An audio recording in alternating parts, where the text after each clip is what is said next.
Terus saiki kula tak takoni anane kanane kaya niki sampeyan ajeng pripun? Nek kanane kaya niki sampeyan ajeng pripun?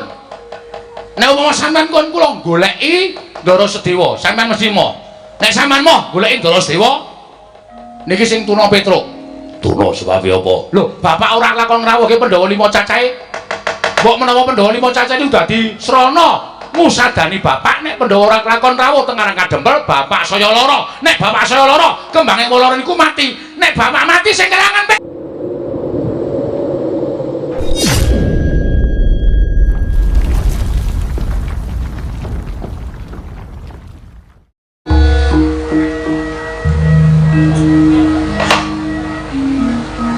Iwang Murbengrat mugi ngayomono marang Praja Ngamarta sak isinipun.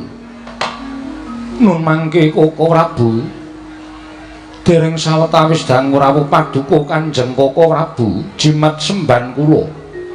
Koko Prabu pengayoman kula ing Ndrawati sarawuh paduka kepareng rayi para ngaturaken pasgan panakrami kunjuk sandhapada paduka Kanjeng Koko Prabu.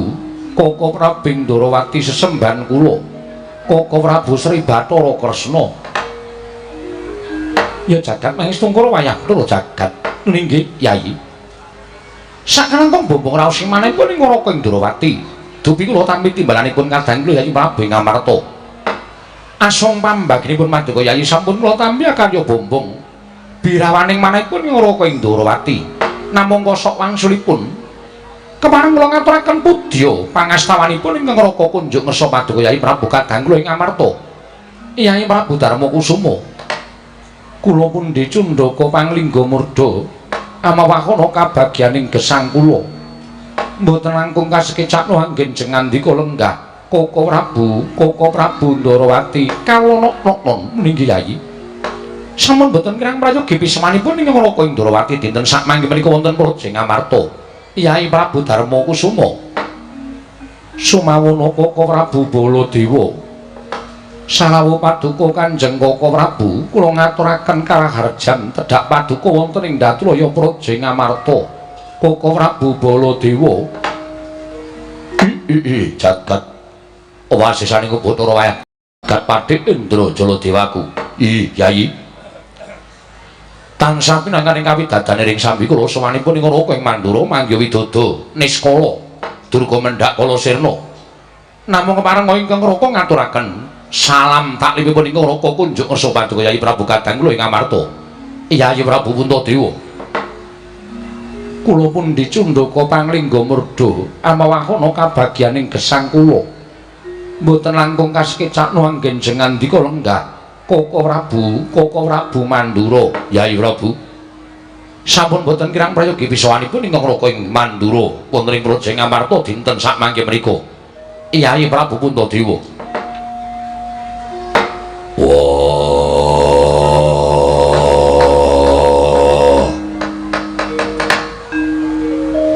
Kresna kakangku, aku ngaturake basaku Kadura.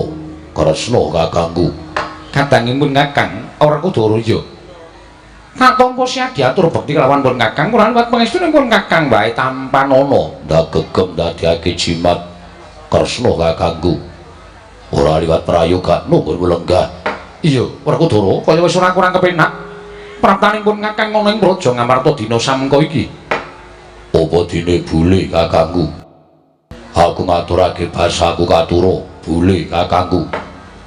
Ora kudara kadangipun Kakang tak tampa siadi ngaturke bekti kelawan pun Kakang ing Mandura.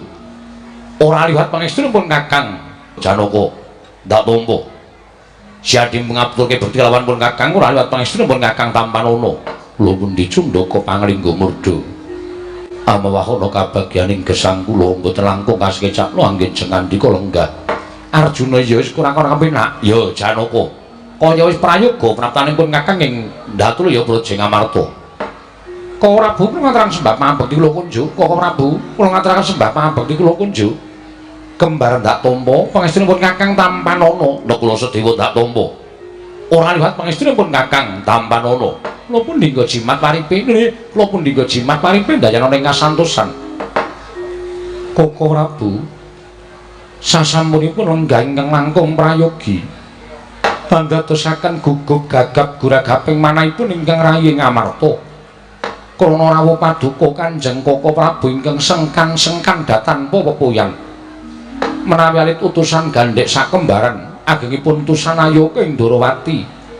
Bilih kelenggan mangke paduka badhe kepareng tedhak wonten ing Praja Ngamarta saestu ingkang rayi Nedya ngrakit rata kencana kinarya medhok paduka Kanjeng Koko Prabu saha nyawisaken Hermawar kinarya miji yampian paduka Kanjeng Koko Prabu ing Ndorowati tandha sih bektinipun kadang taruna tumraping kadang werda.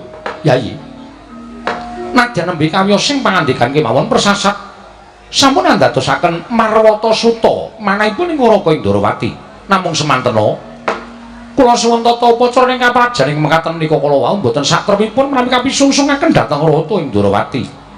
Krana menapa Yayi? Pangrengkuhipun ingkang Raka ing Ndorowati pendak-pendak kula sowan dhateng negari Ngamarta menika tanpa beda kula wangsul dhateng negari Ndorowati. Kala mangsa mangke menawi wonten wekdal ingkang mirunggan kadang-kadang kula para Pandhawa kepareng tetinju dhateng Praja ing Ndorowati kaecana jiga kawan pekewa Durgama Sangga Runggi. Ndorowati kanggo kados dene negari Ngamarta ngaturaken panuwun ingkang tanpa pepindhan dene mekaten wiyosing pangandika paduka Kanjeng Koko Prabu ingkang saklajengipun keparenga sakmangke suka paring pangandikan menggah menapa ta wigatosipun dene kepareng tedhak wonten Praja Ngamarta menawi kepareng kawedharing kathah tumunten kababarna nanging mlawadipun paping para kadang sentana miwah Rayaka ing Ngamarta monggo Koko Prabu kula kanthi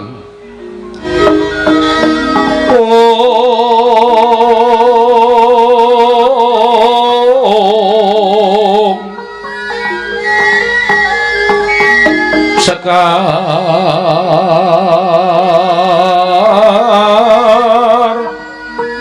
kadoh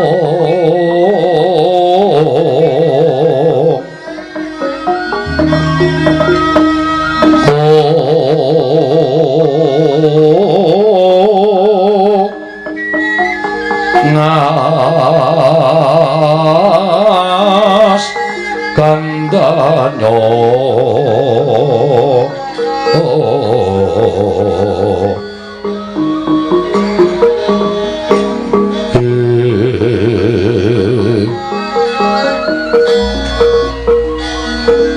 mawe raras rananing driya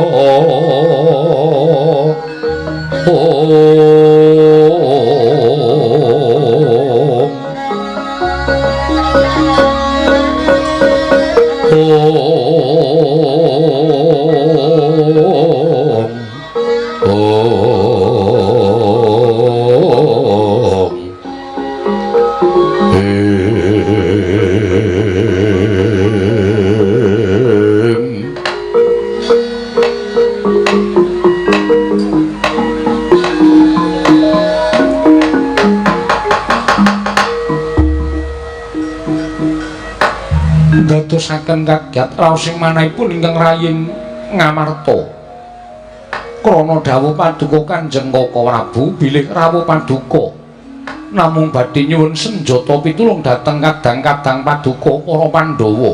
Duh Koko Prabu monggo suraos kados pundi dene paduka paring dawuh ing mekaten Koko Prabu ing Ndorowati. Yayi mugi andadosna ing kawulingan estunipun sampun wonten tigang candra etang kelengganing dinten sakmangke menika negari Ndorowati kados ketaman welaking Jawata. Negari Ndorowati kados ketaman pegebluk kathah para kawula ingkang enjing sakit sonten ketiwasan sonten sakit enjing kapralaya. Monggo sampun boten kirang-kirang nggen kula ngrawuhaken para Brahmana winasih sewa sugata miyang para nimpuna supados nambak rengkaning praja parandering katindaken gagar wigar tanantuk karya. Nalika semanten ingkang Raka nglampahi sarena narite sesemek on Raja Mala bebantal Bata Sarimbak nampi sasmitaning Jawata ingkang demeling wonten ing Karna medal margining pasumpenan bilih negari Ndorowati saged waluya nirmala temah jati temah mulya menawi para Pandhawa ingkang suka sakbiyantu bot ripotipun ing Raka ing Ndorowati. Nyuwun pamunten Yai. Mboten marah-marah pisan dhateng aturipun Yai Kresna babar pisan mboten namung Wanci enjing Yai Prabu Kresna sampun keparang sowan wonten Negari Mandura. Sareng kula suwuni priksa apa ta sababe dene Yai Prabu keparang rawuh ning Praja Mandura. Kresna ketang pegat-pegat aturipun ngendikaken bilih Negari Ndarawati ketaman pegebluk mongko madal saliring usada. Tumuli nedya nganthi ingkang raka ing Mandura sowan dhateng Negari Ngamarta ingkang wigati ingkang raka kadhapuk dados saksi tama badhe aturipun Yai Prabu Kresna ing kunjuk paduka Yai Samyaji. Sanget boten kinten bilih Negari Ndarawati ketaman pegebluk ngemadal saliring usada. Tuwin kula boten badhe ngetingalaken labatanipun Yai Kresna babar pisan boten. Sampun marambah makaping-kaping pendak-pendak Pandhawa nampi pepeteng Yai Prabu Kresna ingkang saged madhangaken pendak-pendak Pandhawa nampi ribet Yai Kresna ingkang saged mudhari ribet menika kala wau. Mila Yai seru sanget panyuwunipun ing raka ing Mandura wonten sukuliraning penggalih paduka Yai Prabu hamba bantu dhateng bot repotipun kadang kula Yai Prabu ing Ndoraka. Koko Prabu esti ning manah Pandhawa mboten badhe selak namung nyatanipun gandeng Pandhawa menika mboten ingkang rayi piyambak nanging kapirang wonten gangsal cacahipun klebet Werkudara Janaka tuwin kembar. Mulingking saking menika Koko Prabu kula badhe ananting dhateng sangganing para kadang namung saderengipun menapa kula dipun keparengaken sakmangke badhe nyuwun priksa menapa ing kedah saged tuwin kula tindakaken sakadang supados saged ambirat penandang ingkang tumanduk wonten Projeng Ndarawati. Yai, wale-wale menapa? Sasmitaning jawet ingkang sampun kula tampi cetha pangandikaning dewa bilih Negari Ndarawati saged waluyane Remal Temajati Jati Temah Mulya menawi tinumbalan pustaka Jamus Kelima Sada pusaka Negari Ngamarta. Mekaten Koko Prabu kasinggihan mekaten Werkudara. Nggih. Monggo penemuning siadi kepiye? Yen to pusaka Ngamarta pustaka Jamus Kelima Sada kinarya tumbal wadaling Projeng Ndarawati. Barep kakangku. Ora jeneng aku milani marang Kresna nanging eling ngono yen to wis marambah makaping-kaping pendak-pendak Pandhawa nampa pepeteng Kresna ingkang saguh madhangake lan bisa asung bepadhang tumrap para Pandhawa. Bebasan Pandhawa kuwi jumangkah sepisan ora nate kantun lan satetarenan kalau Kresna kakangku. Mulih to pancen Kresna kakangku mbutuhake pustaka Jamus Kelima Sada saka pangiraku marake paringna marang Kresna kakangku supaya negara Ndarawati bisa padhang kawulane bisa tentrem. Mengkono Dimas ya Arjuna kula paring adawu penemuning siadi kepiye mboten marep-arep pisang dhateng pangandikanipun Kakang Mas Yodiwati namung kula sarujuk kaliyan menapa ing sampun dipun ngendikaken dening Kakang Mas Panenggak Koko Prabu. Mengkono Yai kasinggihan mekaten. Nah kula maring adawu mara siadi Darbya panemu kula ginamung jumurung dhateng kersanipun Kakang Mas Yodiwati menawi sekinten pustaka Jamus Kelima Sada menika dados sarana birat penandang Negari Ndarawati menapa mboten langkung prayoga menawi pustaka Jamus Kelima Sada menika tumuli kacaosaken dhateng Koko Prabu Ndoraka. Yai kula ya tak tampa kang dadi penemuning siadi Sedewa kula maring adawu apa siadi Darbi penemu ingkang beda lawan kadang-kadangira kabeh iki kula mapunten menawi dipun keparengaken lan parilah paduka Koko Prabu kula gadah pemanggih ingkang sakinipun benten kaliyan para kadang sedayanipun menawi dipun parengaken munjuk atur ndak keparengake Yai Sedewa yen perlu mara maju Dimas Ragil kadangipun Kakang Ratune Ratu Tama malah bangkit mangkenan Ndatra beda kang ribeti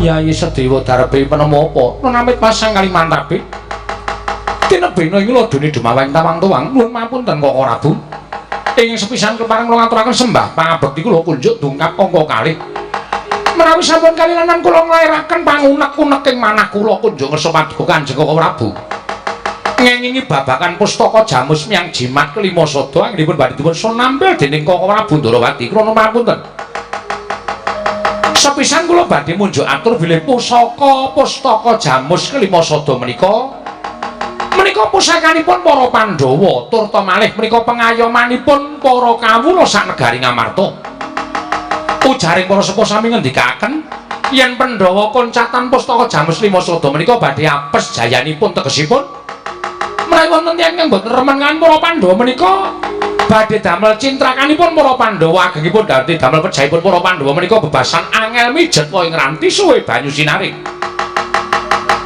monggo pusaka badhe dipun suwun ngambil dening Koko Prabu Ndarawati kula nuwun pangapunten menawi anggenipun nyuwun ngampil menika namung badhe kinarya srana tembungipun ngados mekaten mbok menawi kula ikhlas namung gandeng pengendhanipun Koko Prabu Ndarawati menika paring dawuh nyuwun ngampil pustaka Jamus lima sada kinarya tumbal Koko Prabu nyuwun pangapunten ingin dipun mestani kinarya tumbal menika boten badhe wangsul malih ateges Pandhawa badhe kecalan pustaka Jamus Miyang Jimat lima sada mila menawi Koko Prabu Ndarawati menika badhe nyuwun ngampil pustaka Jamus lima sada kinarya tumbal menawi kadang-kadang kula sepuh dayanipun sami nglilakaken nanging kula nyuwun pangapunten menawi sedewa paripaksa kula anggondheli pustaka Jamus lima sada Koko Prabu Sedewa wonten dawuh aja kumalancang ucapmu aja ngawu gawar aja watun kowe wani matur kanthi dasar penemumu sing mbok anggap bener nanging ora bener tumraping sapa wae kowe ngerti ora Kresna kakangku kuwi sapa inggih menika kadang kula sepuh kejaba kadangmu tuwa menika pujangganipun para Pandhawa tegesipun suwing para kadang Pandhawa ateges Pandhawa iso kaya ngene kahanane merga dibantu dening Kresna kakangku tenang ping atase Kresna membutuhake pustaka Jamus lima sada teka kowe gondheli pusaka negara Ngamarta nyuwun mapunten Mas kula sampun matur menawi kinarya sarana menika kula mboten menapa-menapa namung menawi pusaka menika mangke badhe dadosaken tumbal kula mboten ikhlas kula ingkang anggondheli krana menawi dipun dadosaken tumbal menika kula nyuwun pamunten mboten badhe wangsul malih wonten negari Ngamarta turta kula nyuwun pamunten wonten tetembungan kedung jero iso dijajaki nanging atining menungsa sapa sing ngerti kula nuwun sewu lho kula mboten cubriya kaliyan Koko Prabu Ndarawati mboten namung samangke kathah telik Mangendrajala ingkang api-api dados sederek nanging saknyatanipun menika panjalmaning mengsah ingkang namung badhe miprili dhateng kekiyatanipun para Pandhawa menika kathah lho Kakang Mas jagat kok kathah manis manis dadalan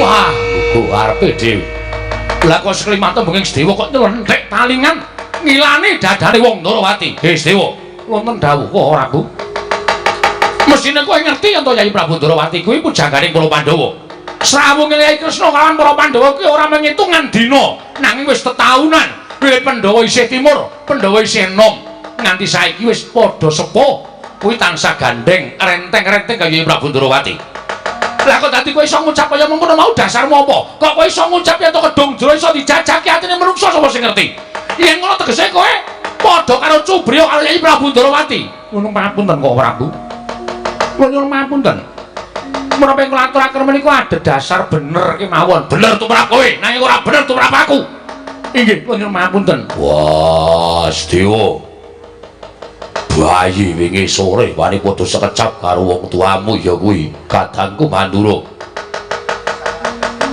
yen pancen kowe ora nglilake pustaka Jamus lima sada tegese kowe wani karo dulur-dulurmu kabeh kowe wani karo aku kowe wani karo Mbarep kowe wani karo Jlamprung luwih-luwih kowe wani karo Kresna kakangku nyuwun pamunten sekawit kula dipun dangu menawi gadah pemanggih sasampunipun kula pikantuk pemanggih teka kula dipun lepataken menika dos pundi kula nuwun sewu Kakang Mas bedaning pemanggih menika kula suwun dipun dadosaken sawijining kaendahan sampun dados sarana regejegan tuwin sampun dados sarana memengsahan kula menika ingkang rayi kula ugi nggadahi pemanggih kula nggadahi hak matur ngersanipun Koko Prabu Darmakusuma kula nuwun sewu menawi Koko Prabu Ndarawati menika nyuwun pustaka Jamus lima sada kinarya sarana kula ikhlas nek nggo tumbal kula ora ikhlas Kula mboten badhe ikhlas.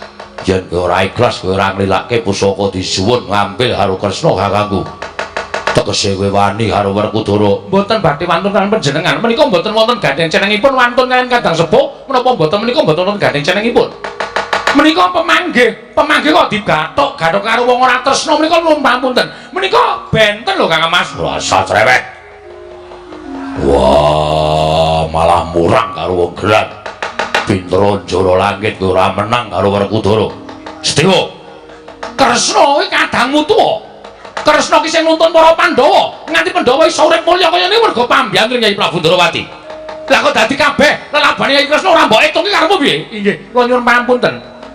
Menawi caranipun mekaten mangke lajeng tangan menika boten badhe sae kedadosanipun. Nek etungan Koko Prabu Ndarawati anggenipun damel sae lan para Pandhawa dipun etung, kula nyuwun ugi Pandhawa nek gawe apik karo Ndarawati ya kudu diitung. Wah, jan kuwi pancen ngeyel tenan. Wah, malah wani sekecap karo Baladewa, Werkudara. Wah, Sedewa. Wonten dawuh. Sepisan iki Wangsulana. Kowe sarujuk apa ora pusaka di asta dening Kresna kakangku? Nggih. Inggih. Inggih. Inggih. Ayo Wangsulan. Wangsulan ora entuk. Yen kowe wani Wangsulan ora entuk tinimbangane jejember mripat. Yen nyepet marang mripate Werkudara ilang-ilang andhuk siji Pandhawa ora nganggo Sedewa ora apa-apa. Inggih. Inggih, menawi kula mekaten inggih kepareng kula badhe munjuk atur. Ya, matura. Kula nyuwun pamunten. Nadyan dipun dukanana kados menapa kula tetep puguh wonten ing pemanggih kula. Puguh menapa tegese piye? Kula mboten badhe ngiklasaken pustaka Jamus ki masa dipun asta dening Koko Prabu Ndarawati. Wah, minggat. Minggat. Ora minggat tak gecek nang kene. Nyuwun pamit, Mas.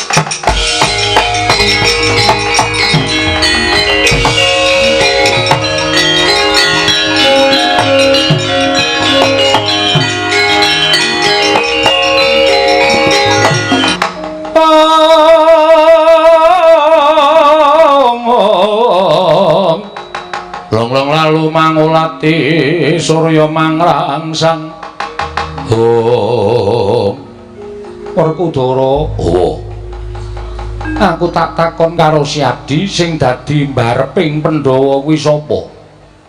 Wah, kowe. Kena ngapa kowe mentala nundung karo adimu Sedewa? Yen ngono panguwasaning Werkudara kuwi ngungkuli Kadang sing tuwa dhewe ya kuwi pun Kakang. Wah, ora. Kena ngapa mbok kon lunga Sedewa? Mergo ngeyel karo aku, wani karo aku. Dimas sing dadi ratu ning Ngamarta kuwi sapa? Kowe. Kena ngapa panguwasaning ratu kalah karo Kadang Nata ya kuwi sing jeneng Werkudara. Wis bacut. Sedewa lunga mbok tundung yen nganti Pandhawa gutang piye? Pandhawa kurang siji, monggo golek sak-sae. Dimas kuwi dudu wangsulaning satriya.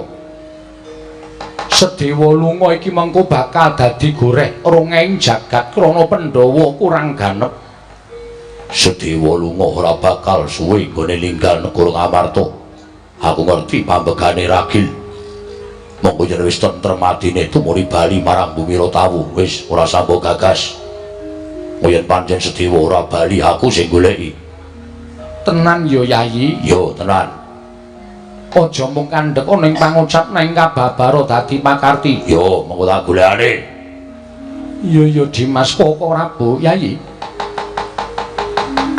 Estunipun malah perkawis menika mboten kula ajeng-ajeng tegesipun kula mboten badhe kepengin Pandhawa menika kirang setunggal karo kesahipun Kadang Kyai Sedewa.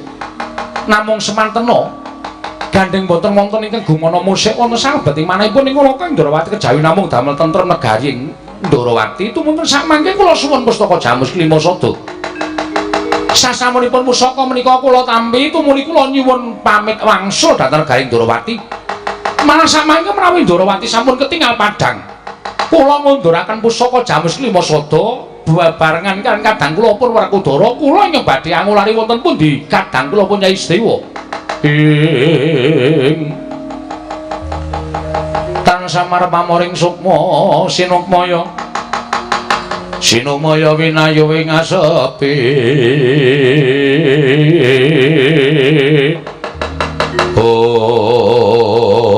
Koko Prabu menawi tira mekaten gandeng sampun dados pasarujukanipun kadang kula sedayanipun tumuli pustaka Jamus Klimasada kula aturi nampi paduka Kanjeng Koko Prabu aja suwe-suwe Kresna inggih ngestaken dawuh Werkudara pun kakang nyuwun pamit yo sing ati-ati nata Ndarawati sinambi amundi pustaka Jamus Klimasada ingkang mesti nampi saking nata ing Amarta Prabu Darmakusuma sepi samun madaning Datulaya samya goreh orongah mring penggaling piyambak-piyambak krana mengkring sanata ing Ndarawati kedadak geger njaba apa to kang dadi darunane ora mantan prokrake Gajah Medhur saka Wandilan kejawi utusan saing Karang Kadempel nenggih Kelurahan Petruk Kantong Bolong Sumawur Kelurahan Bagong nyerwebeh pindha sata Matarangan Werkudara nggih mengker Koko Prabu Ndarawati lah kok iki ora pangling suwaning Panakawan Petruk kelawan Bagong wah kere dong apa iki sowan ana ing negara Ngamarta Petruk karo Bagong timbalana kuwi kadine apa duwe karep sedya dhewe apa pancen diutus karo bapane Werkudara prayogakna ya Petruk Panakawan Petruk padha rarja sapraptanira Panakawan Nunamit pasang Kalimantabe tinebene ing ladoni dumawahing tawang tuwang sinuwun linepatna ing Tulamanu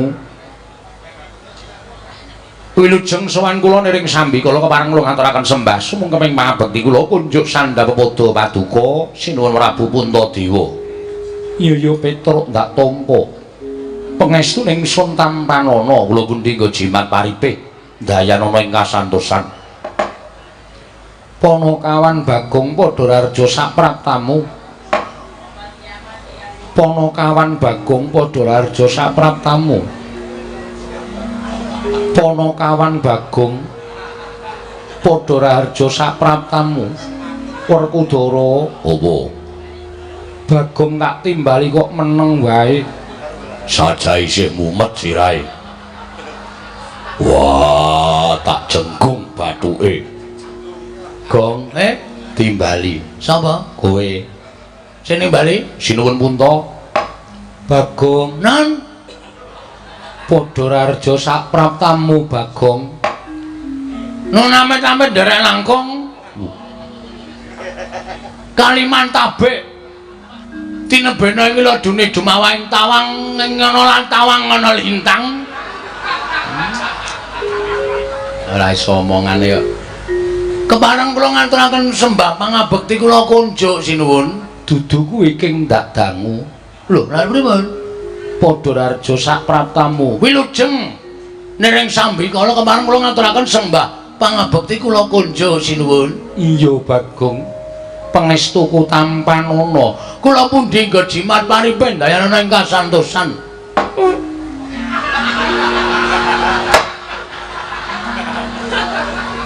andel ora iki ngomong ta mau mandeg pom mau ki ngopo men tak engu arepan dian ora ngerti mburine iki ning ratu apa piye sak penake dhewe wah Petruk padha slamet kamu wilujeng Ndara bekti kula kunjuk iya Petruk ndak tampa Bagong nun padha rarja sapraptamu slamet edan ora basa karo Bendara aku takon mlus-mlus sira kok tok-tok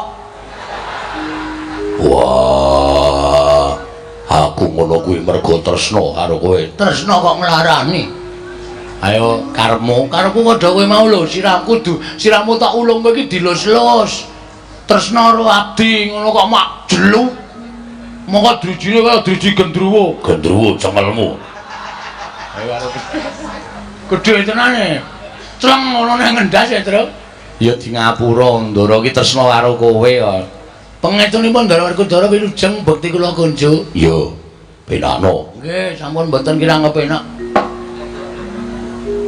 Petruk padha harja. Ndara Janaka wilujeng bekti kula ngiten. Iya Petruk. Bagong padha harja. Pangestunipun Ndara Janaka wilujeng bekti kula kunjuk. Iya ya Bagong tak tampa. Petruk padha harja sapratamu. Sapa iki nggawa sound system? Wah. Sapa Gong?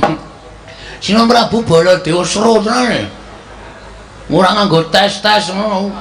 Petruk padha harja sapratamu peng nang kuping. Ngerti omong aku seru dadak omongnya kowe. Nggih pun meneng ora dadak omong kowe ora. Petruk slamet kamu. Wilujeng bekti kula kunjuk. Yo, prayogana ngono nggih.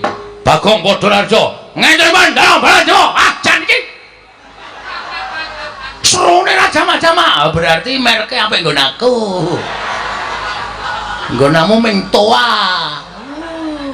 Nggon aku jos ya, Truk. Cangkem jembare kok ngene.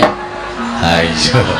Serune Raja Wilujeng bekti kula kunjuk. Yo, tak tampa. Nah, semono penak kok. Dicilike salu meneh. Apa? Apa gong salume? Volume ya salume ora. Ora seru-seru wong kene jak omonge rung budhek kok.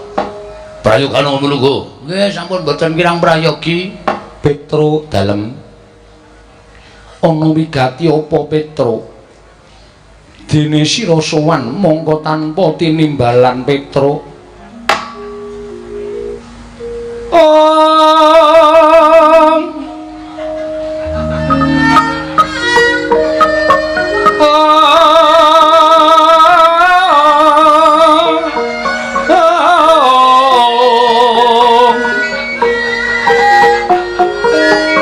Surem-surem Dewangkara kengken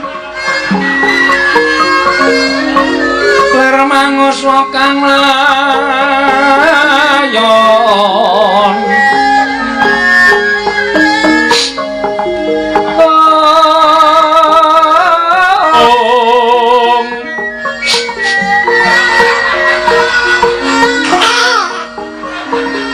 Dinyo ilang kang memanise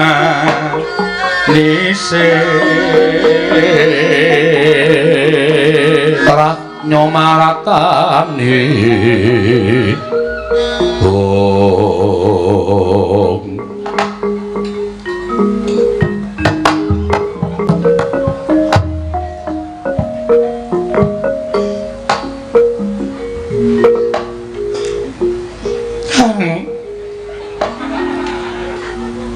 Sangat ngendikanipun Ndara Puntadewa Petruk sowan neng apa?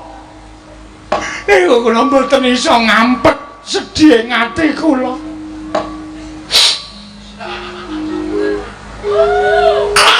Ayo. Tulake sarungku tak ajar kowe. Kaya jeli. Ana apa Petruk? Mugi dados nang kawuningan. Aja mundur. Punonten sewulan iki bapak niku sakit. Bapak niku lara, Ndara. Bapakmu Semar nandang raga. Mboten olahraga. Lara. Iya lara kuwi basane raga. Nggih. Lara apa Petruk? Mboten ngerti. Awake wis ora duwe kekuatan. Men gletak teng amben mripate kecap-kedhip. Wis ora iso maem nek dombeni wis bali muntah-muntah. Ora niki nunggu sesasi kalih Gareng kalih Bagong bapak. Ya, Gong. Njo Petruk. Monggo kula obati napa-napa mboten. Mboten mantun Bagong seksine. Anggere bapak mumat nika kula ombeni diapet. Ya bareng sawijining dina kula tilem Gareng tilem Bagong ya turu. Merga wis pirang-pirang dina ora iso turu merga nunggu bapak. Dumadakan bapak niku mbuh sing bantu sapa kok tenguk-tenguk. Kula tangi. Terus bapak niku paring dawuh jam 1:30 nek mboten klentu 1:30 dalu. Iya. Bapak paring dawuh ngeten iki. Petruk. Wis esuk-esuk tak kongkon menyang ya, Le. Terus gareng tangi. Terus niki tangi menguyuh terus turu meleh. Ora tau tak gagas. Terus mboten anu bapak ngendika ngenten iki. Petruk kowe tak kongkon ning negara Ngamarta. Aku nyuwun Pandhawa 5 dokon rawuh ning Karang Kadempel kene sinambi mundi pustaka Jamus kelima sada. Wonten niku sesuk-esuk tit mangkata. Bar ngoten niku terus bapak nggledak meleh krumbruk. Lara meleh. Kula ngotong-ngotong teng amben meleh. Terus kula ngejak gareng ayo reng soang ning Pandhawa, gareng boten purun mon gareng melu migren sakniki. Turu teng jajare bapak. Gareng yo melu lara. Nggih. Lakon kok kaya tumpuk matumpuk-tumpuk. Aja nganti kula yo melu lara, Bagong yo melu lara, Bagong kula jak sowan mriki ingkang wigatos. Mugi para Pandhawa keparenga mituruti dados panyuwune bapak rawuh enten Karang Kadempel sinambi mundi pustaka Jamus kelima sada duka ajeng napa kula ora ngerti. Ning kula percaya sawan kula dhateng sanuwun para Pandhawa menika merga Pandhawa menika satri ngateteken ati suci pepayung budi rahayu. Pandhawa menika ngertos dhateng kesaenanipun bapak, ngertos dhateng budi pekertinipun bapak angripun tansah mbantu dhateng para Pandhawa mestike mawon Pandhawa boten badhe kawratan rawuh wonten ing Karang Kadempel. Kula kuwatir nek Pandhawa boten rawuh teng Karang Kadempel bapak selak bablas boten wonten. Mula ndara kula suwun kanthi sanget ndara-ndara Pandhawa keparenga rawuh wonten Karang Kadempel dinten niki ugi sareng sak lampah kula. Werkudara. Piye? Gagas ature Petruk. Lah kok dadi atiku lara-lara Yai. Ing atase Pandhawa kuwi dimong dening Kyai Semar. Lah kok Kakang Semar nandhang sakit kok awake dhewe ora ngerti. Apa Pandhawa kuwi wis wuta marang lelabetaning Kakang Badranaya. Rasa nangis. Wagu. Werkudara kok nangis. Atiku kerloro-loro. Petro. Nun. Kowe ora ngabari karo Pandhawa nek bapakmu lara. Bapak niku ora iso ditinggal nek kula ajeng metu saka lawang wis watuke ngikil ngoten niku terus kula ora tegel ninggal ya, Gong. Heeh. Mula nyuwun pamunten kula mboten nyaosi kabar ning sing wigati. Bapak wis paring dawuh ngoten niku kula wis tentrem. Mula dinten samangke kula aturi ngetapaken para kadang sinuwun monggo sareng salampah kula sowan dhateng Karang Kadempel damel lega penggalih bapak. Mbok menawa Bapak Semar kerawuhan Pandhawa menika tumuli waluya nirmala temah jati, jati temah mulya. Iya Petruk, nggih. Ning aku njaluk ngapura ya Petruk. Sebabe yen Pandhawa mbutuhke Pandhawa 5 cacahe dina iki ora kelakon. Kok iso? Merga etungen Petruk ana ingkang gotang. Lho, gotang pripun? Bendara Muragil Sedewa lunga saka negara Ngamarta. Lho. Ndara Ragil lunga tindak. Iya Petruk. Mongko sangertos kula Ndara Sedewa niku satriya manut-manuting satriya lho. Ora tau kesah saking kasatriyan, ora tau tindak saka negara Ngamarta, kok iso tindak ninggal negara Ngamarta, ninggal Pasewakan iku mesti enten perkarane. Perkarane napa kula tak takon? Perkarane apa iki? Wis ora bongkose. Ya aku nek wis nganggo seragam SD ngene iki. Mbok lho nek nganti aku ngamuk. Oh ngono kok seragam SD. Abang putih to? Nah iya. Aku lambene ora putih. Teles e. Oh ya wis. Mau kathok-tok aku. Heeh. Sebabe pripun? Petruk Nun. Koko Prabu Ndarawati rawuh. Nggih.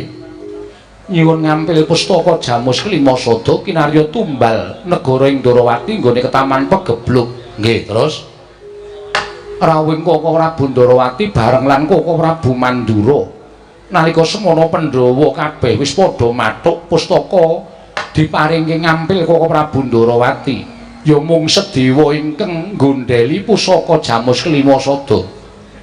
Dasaripun Ndara Sedewa nggondheli pustaka Jamus Klimasada mboten entuk diasta dening Sri Prabu Ndarawati dasare napa? Dasare merga pusaka kuwi panguripaning Pandhawa uga panguripaning kawula Ngamarta. Turta didadekke tumbal kuwi ora bakal bali wutuh maneh utawa gedene ora bakal bali maneh marang Praja Ngamarta. Yen to Ngamarta kelangan pustaka Jamus Klimasada bakal kasangsaya uriping para kawula, Pandhawa bakal asor derajate, luwih-luwih ora bakal duwe kekuatan. Yen Pandhawa ora duwe kekuatan, wong kang ora seneng lan para Pandhawa gawe cintrakaning Pandhawa, gedhe gawe pati ning Pandhawa angel mijet wae nganti suwe banyu sinaring. Bener niku. Terus nalika semana Sedewa malah ndakwa Kanjeng Koko Prabu Mandura kuwi panjalmaning mungsuh.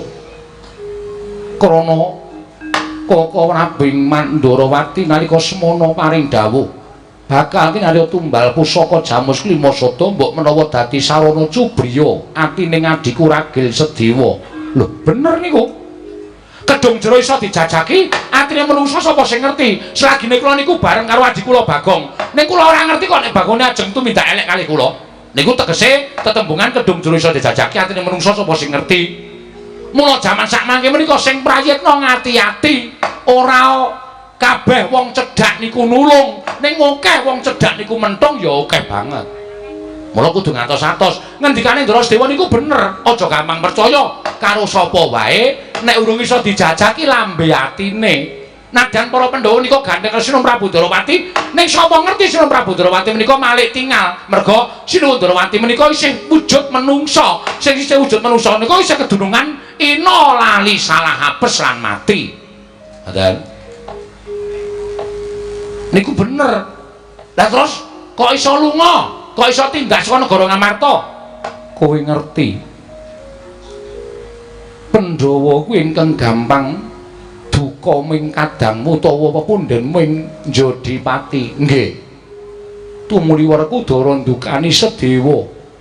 Sedewa wedi nanging Werkudara adreng nggone ndukani kelawan Sedewa. Wekasan gandeng Sedewa tetep nggondheli pustaka Jamus Klimasada. Tumuli Sedewa ditundung karo bendaramu Werkudara. Werkudara nggone nesu merga midhangetake pengendikaning Koko Prabu Mandura nggone ora trima yen to Koko Prabu Ndarawati didakwa panjalmaning mungsuh dening Sedewa Petruk.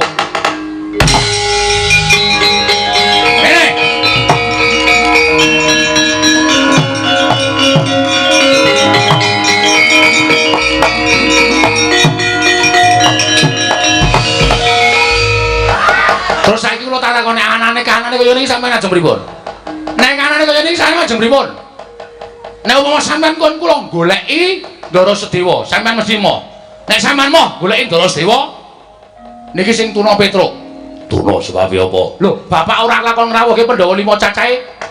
Mbok menawa Pandhawa 5 cacahe niku dadi srana musadani bapak nek Pandhawa ora lakon rawuh teng Karang Kadempel, bapak saya lara. Nek bapak saya lara, kembange lara niku mati. Nek bapak mati sing kelangan terus saiki kula tak takoni anane kanane kaya niki sampeyan ajeng pripun?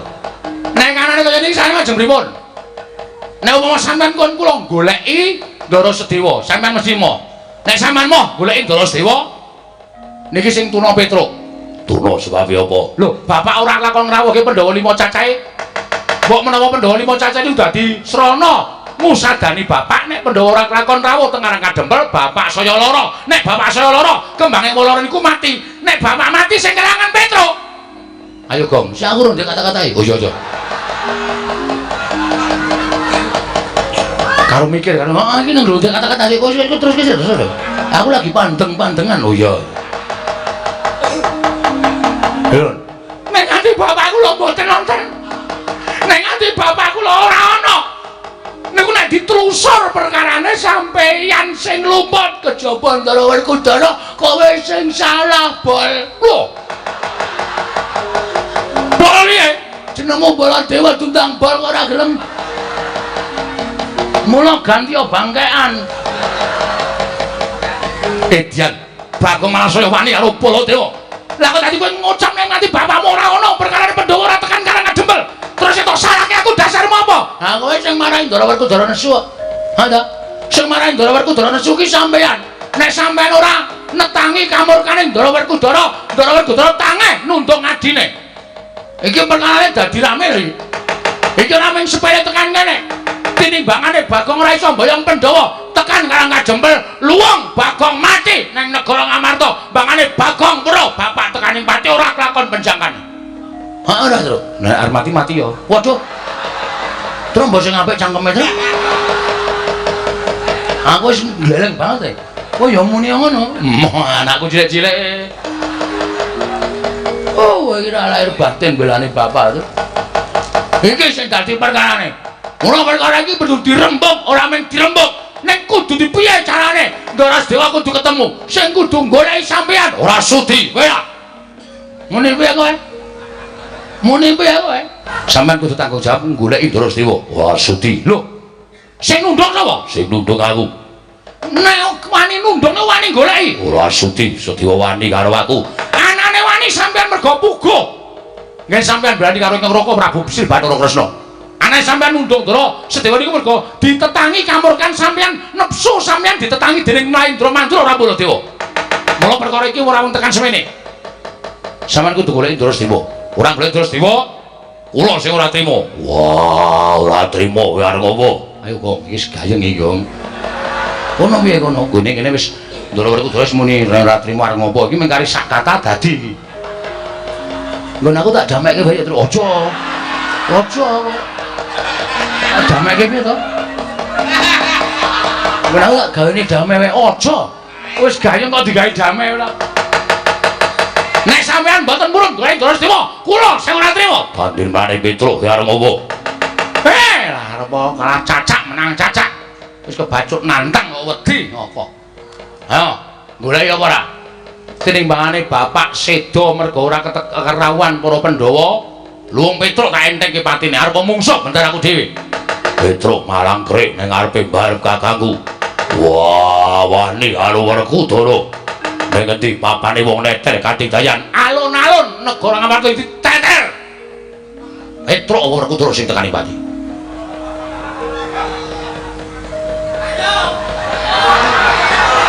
Gong, iki wis dadi lho kene, Gong. Aku wis ora marep rono kok. Lho iki iki. Ayo. Iki madhep rono kok. Ono njaluk aku madhep rene kok. Kok. Weh. Oh, cangkem itu. Asale ngeyel kowe ora. Madhep rono. Ya, waduh aku berat iki mungsuhe. Kowe Werkudara ya.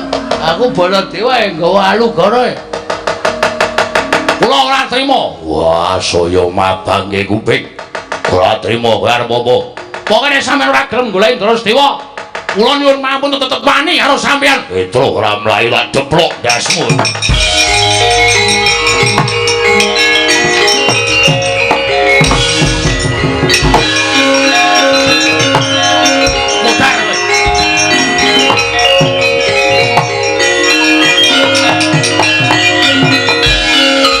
Modar kowe.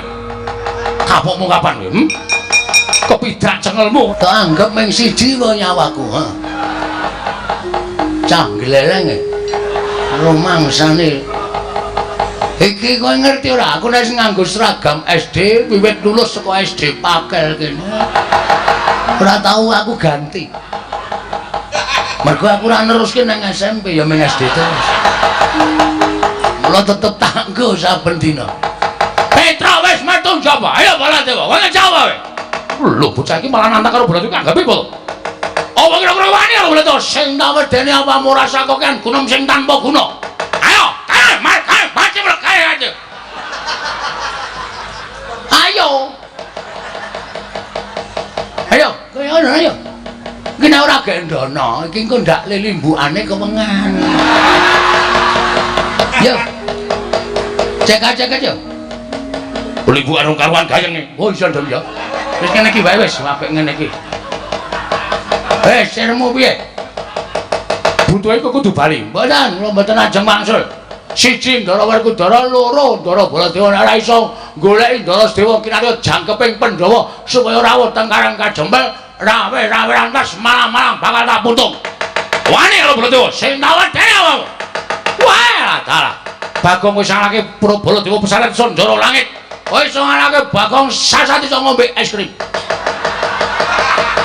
Ben sak omong-omong aku. Neng endi? Pamane terkate ayo. Jemetu Jawa tandinge kicauan.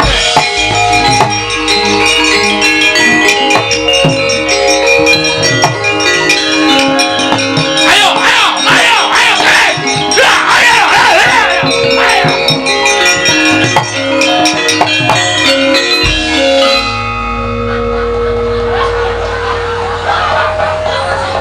Bola bali nek cah edan.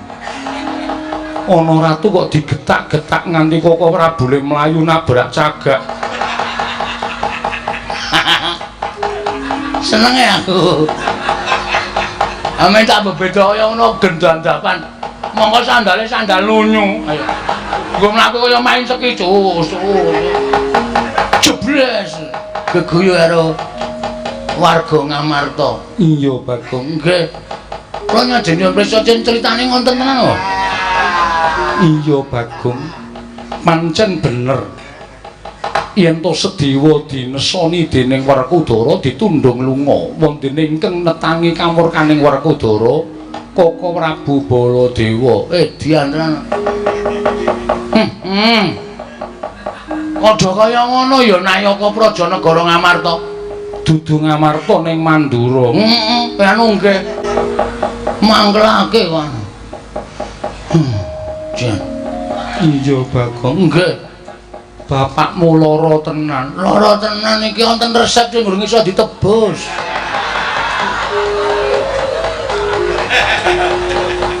Resep saka sapa? Saka Pak Mantri.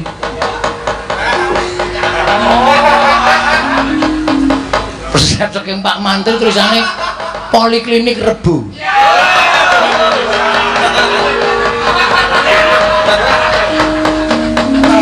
Nek ngombe dina kudu ping 3.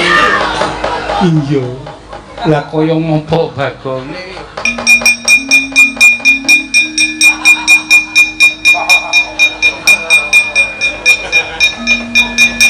Yen iki pancen ya kudu ditebus tenan. Nggih. Niku ora wonten regane to? Ana Bagong. Ana angka 5 nule 6. Ning kok nul mburi dhewe warnane biru. Kancane ireng. Cilaka iki. Konangan iki tak tambahi nol dhewe pulpene biru. Mongko 05-ne ireng ya wis. Niku nganu niku pas nulis dit niku pulpene entek. Oh ngono ora ngapusi to mboten. Nek kula wonten maring adhawuh pundhutna Prabiyadana istaken dawuh. Nek ora ngono bola-bali pamit nganggo cara. Menika ora iya. Ditung dhewe Bagong. Nggih. Iki nek wis gepokan ngene iki wis jangkep. Wes sapa ngerti neng tuyul. Saya sakniki niku wong niku do golek sugih niku do beribu macem-macem. Ngandel ora kurang siji. Ya sing siji ya anake Semar ya nganggo ragat ora ming paitan cangkem.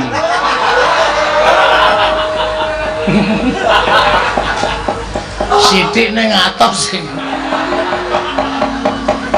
Nggih, mangke kula tombokane. Iya. Sampun nggih nyuwun pamit, sing ati-ati aja kaya bocah cilik. Nggih. Kowe Ndara Janaka. Iya, Pak. Niki wonten resep sing goreng iso ditebus. Ya wis kene mengko aku sing nebus. Mboten kongkonan kula. Ora. Semar ki momong aku pirang-pirang taun nek ming nukokke tombo aku rak yo gelem ora bakal wegah. Pun kula tukune dhewe mawon. Ben obat tukoke obat tidur ngono wis. Semar ku dombeni ro ngemplek wis mudhar. Mane ming gerang-gerang paneng yen pamit sinuwun. Sing ati-ati aja kaya bocah cilik. Nun nggih. Nyuwun tambahan pangestu nggih, Den. Iya. Syukur bagi Waka Prabu lan Werkudara eling Purwadasina nggone wis nglakoni keluputan Bagana. Nggih, nyuwun pamit, Ndara. Iya sing ati-ati kono. Nuwun maring adhawu. Ndak suwun Si Adi. Supaya iso mranatakan negara Ngamarta aja nganti padha kasempyok ing aradan ingkang padha nglakoni bandayuda. Nuwun ngestaken dawuh. Yai Nakula wonten timbalaning adhawu. Kinarya lega penggalih Kyai Semar, ayo Yayi ndhisiki sowan marang Karang Kadempel. Wondene katentremaning praja ndak pasrahke lawan kadangku Yai Arjuna. Ngestaken dawuh. Kula namung ngestaken dawuh monggo ora kula dherekaken. Babar pisan budalna kang padha seba ingsun kundur ngedaton. Kawula namung ngestaken dawuh. Nyun pamit madal pasilan sing ati-ati aja kaya bocah cilik Yayi Nakula. Purna gatine maranggilan. Sanotasa kundur ngedaton jelok saking dampar kendor pinapit gambaran gading gadhiraken sanggaring Promban Cedi manggung tetanggung Jaka Paloro ingin samya ngambil patraning keprabon kawis tinggal saking Mandra tindak Nyosrina Narata lamun katilon saking Mandrawa kaya tansah sesanti kamulyane.